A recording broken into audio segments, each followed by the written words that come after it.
All right, let's dive in. Today, we're going to pull back the curtain on a topic that has totally changed how we think about money, Bitcoin.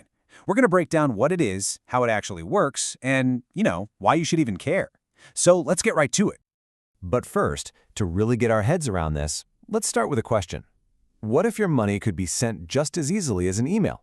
I mean, instantly, to anyone, anywhere on the globe, without having to ask a bank for permission? What if your money just worked like the internet? Just hang on to that idea because that's really the core of what Bitcoin is all about. Okay, so let's get down to it. What is Bitcoin, really? You've probably heard the name a million times, but as we're about to see, it's way more than just some new kind of currency. See, at its heart, Bitcoin isn't just a coin. It's a whole system. You should really think of it as an entire ecosystem, designed from the ground up for digital money. It's this collection of ideas and technologies all working in concert to let us store and send value over the internet. It's actually helpful to split it into two parts. You've got Bitcoin with a capital B, that's the big idea, the whole system, the technology itself, and then you have Bitcoin with a lowercase b. That's the actual currency, the unit of value that you can send and receive. It's a small difference in writing, but it's a huge difference in concept, and it's key to understanding this whole thing. So why even create this system in the first place? Well, it was really designed to be the perfect kind of money for our digital age. The goal was to make it fast, so you're not waiting days for a payment to clear, to make it secure, so you can actually trust it, and to make it borderless, so you can send value anywhere without getting tangled up in exchange rates and international bank transfers. All right, that's the big picture. But let's bring it down to you. If you wanted to use Bitcoin, how would you, actually hold it and control it? Well, that brings us to the idea of digital wallets and keys. First thing you have to know, you can't hold a Bitcoin in your hand. It's not like the cash in your pocket. Bitcoin is 100% virtual. There are no physical coins whatsoever, which means owning it works in a completely different and very digital way. So, where do you keep this virtual money? In what's called a digital wallet. But here's the twist. The wallet doesn't actually hold your Bitcoin like a leather wallet holds cash. No. Instead, it holds your secret keys. Think of these keys like the master password and signature for your own personal digital vault. These keys are what prove you own your Bitcoin, and they're what give you the power to spend it. And this leads us to maybe the single most important rule in the world of Bitcoin. Your keys are everything.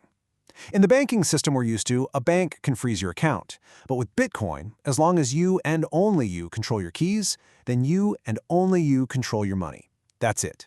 Having the keys is the one and only thing you need to be able to spend it. Now, this whole idea of you having total control, well, it leads to a pretty big question. If there are no banks, who's in charge? Who runs the show? This is where we get into one of Bitcoin's most revolutionary ideas, the decentralized network. Let's just think about the system we all use every day. Traditional finance is completely centralized. When you send money to someone, your transaction has to go through a central point, like a bank. They're the middleman. They're the ones who check it, approve it, and record it. Bitcoin just flips that entire model on its head. It's a decentralized peer-to-peer network. What that means is everyone on the network talks directly to each other. By getting rid of that central bank, you get rid of that single point of control or that single point of failure. It makes the whole system much, much tougher and more open. Here's a fantastic way to think about it. Bitcoin is like the internet of money. I mean, think about it. The internet lets anyone publish information without some central newspaper or TV station giving them the okay. Well, in the same way, Bitcoin lets anyone send value without a central bank's permission. It's a network for money. Okay, but if there's no central bank printing money, where do new Bitcoins even come from? And what's to stop someone from just making trillions of them out of thin air? This is where we get into the really fascinating process called mining. So this process called mining actually does two crucial jobs at the same time. First, you have people all over the world, the miners, using powerful computers to compete to verify and lock in all the transactions happening on the network. This keeps it secure. And second, as a reward for doing all that important work, the winner of that competition gets paid in brand new, freshly created Bitcoin. And that's it. That's how new currency gets into the system. But here's the kicker. This is what really sets Bitcoin apart. Unlike our normal currencies, which can basically be printed forever, Bitcoin has a hard limit. There will only ever be 21 million Bitcoin created. Period. This built-in scarcity is exactly why people call it digital gold. The supply is finite, it's predictable, and that gives it a quality that many people think is essential for something to hold its value over the long run. And the creation of new coins isn't random. It follows a very strict and predictable schedule. About every 10 minutes, a new batch of transactions is confirmed, and the miner who did it gets a reward of new Bitcoin. But, and this is a big but, about every 4 years, that reward gets cut in half. It's an event called the halving. This means that over time, fewer and fewer new Bitcoin are created. By around the year 2035, something like 99% of all the Bitcoin that will ever exist will already be out there. Okay, we've covered a ton of ground. Wallets, keys, the network, mining. So for our last section, let's pull it all together. Let's see how a simple transaction works and recap the big ideas that make Bitcoin tick. So imagine you want to send some Bitcoin. It looks something like this. Step 1, you use your private key to sign, or basically to approve, the payment from your wallet.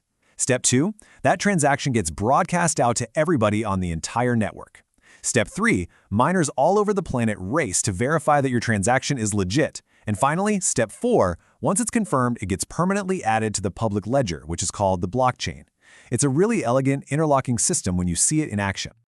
So here's the main takeaway. Bitcoin isn't really one single invention. It's more like 4 brilliant ideas that were put together. First, you have that decentralized peer-to-peer network we talked about. Second, there's that public transaction journal, the blockchain. Third, there's a strict set of rules for how money is created and validated, that 21 million cap. And finally, there's a clever way for everyone to agree on everything without a boss, which is called proof of work. That's the mining part. And all of that leaves us with one last really big thought to chew on. We've just walked through how Bitcoin created a decentralized system for money. But if you can do that for something as fundamental and as powerful as money, what else can be decentralized? What else can this technology be applied to? And honestly, that question is what makes this whole space so incredibly exciting to watch. Thanks for joining me.